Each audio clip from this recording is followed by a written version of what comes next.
80వ స్వాతంత్ర దినోత్సవ శుభాకాంక్షలు తెలియజేస్తున్నాను.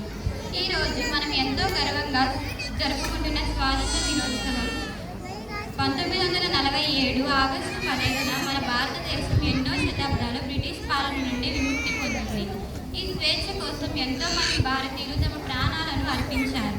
వారిలో ముఖ్యులు మహాత్మా గాంధీ, భగత్ సింగ్, సుభాష్ చంద్రబోస్, అల్లూరి సీతారామరాజు వంటి మహానుభావులు ఈ స్వేచ్ఛను మనకు అందించడం కోసం చేసిన త్యాగాలు ఎప్పటికీ మరువలేదు. ఈరోజు మన జాతీయ పతాకాన్ని ఎగురవేసి జనగణ మన గీతాన్ని ఆలపిస్తూ మన దేశభక్తిని ప్రదర్శిస్తాం. కానీ నిజమైన దేశభక్తి అంటే దేశాన్ని అభివృద్ధి పథంలో నడిపించేందుకు మనం మన బాధ్యతలను నిబద్ధతతో నిర్వర్తించడం మన తరం బాధ్యత. చదువులో ప్రతిభ చూపించడం, సాంకేతికత, విజ్ఞానం, వ్యవసాయంలో పురోగతి సాధించడం. ఈ స్వాతంత్ర దినోత్సవం మనకు ఒక స్ఫూర్తి దినం. స్వాతంత్రాన్ని కాపాడుకోవడం, దేశాన్ని అభివృద్ధి